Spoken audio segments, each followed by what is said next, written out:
Hey, Joe Libin, Latitude Lending here. Welcome to this month's Inside Track. This month we're going to talk about adjustable rate mortgages or ARMs. These have been a hot topic lately. So the first question is, why should you care? You already have a low fixed rate mortgage, and how does this even affect you? Well, quite frankly, it doesn't affect you at all. Unless you happen to be moving up to a new home, a big new home, or you have a friend or family member that may be moving to a new, big, expensive home. If so, then an adjustable rate loan, adjustable rate mortgage may be a better option for them.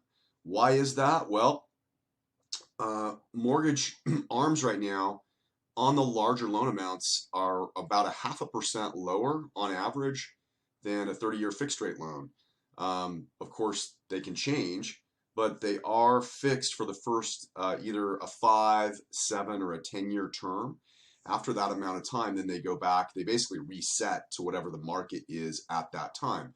So again, how does this affect you? Why should you care?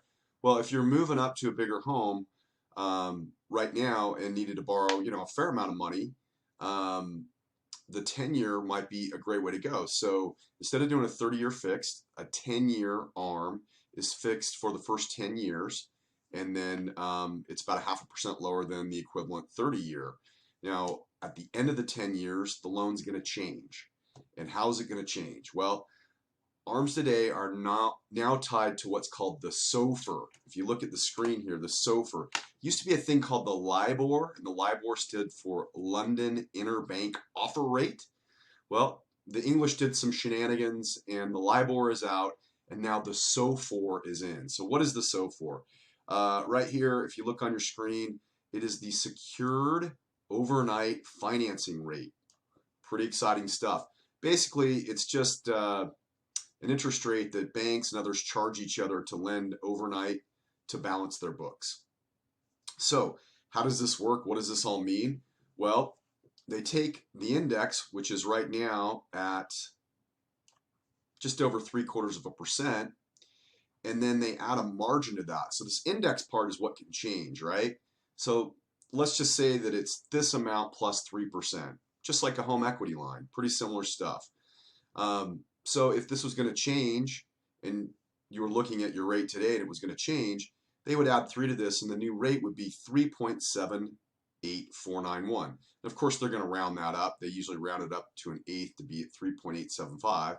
So your new amount, your new loan amount, if you have one of these and it changed today, would be at 3.875, which is pretty good.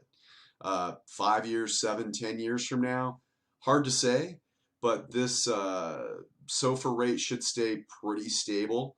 And if you're moving up to a big home, you want to save some dough, the ARM like that's going to be a less expensive route over the first 5, 7, 10 years. And of course, you can always refinance at any time and lock in something lower should it present itself. So that's news. That's how an ARM and the SOFR works.